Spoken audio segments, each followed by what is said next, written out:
Country road, take me home to the place I belong. Ang sunod. History niya. Ay, mama, country road.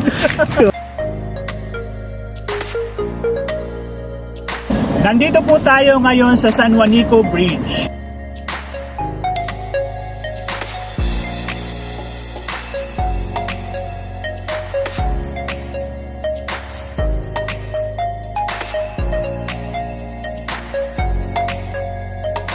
Ang San Juanico Bridge ay ang tulay na nagdudugtong sa mga probinsya sa Leyte at Samar.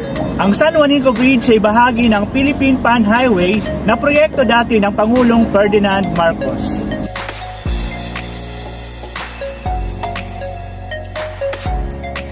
Ang San Juanico Bridge ay bahagi ng Pan-Philippine Highway na may haba na 2.16 kilometers at may taas na 630 feet.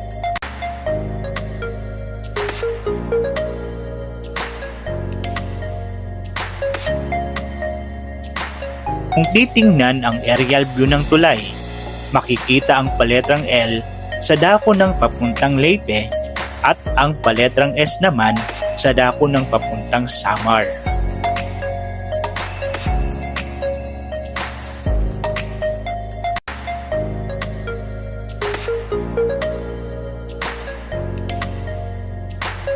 Una itong tinawag na Marcos Bridge dahil isa ito sa mga proyekto ng Pangulong Ferdinand Marcos Sr.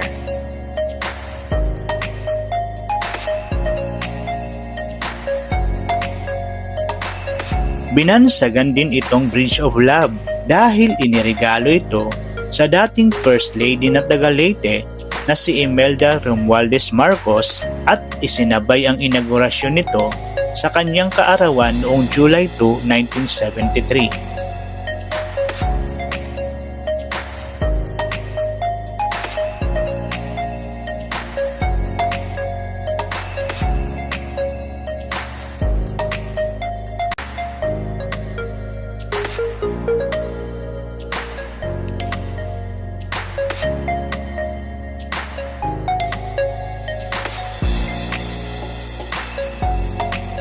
Tinawag itong San Juanico Bridge dahil sa tumatawid ito sa kipot ng San Juanico o San Juanico Strait.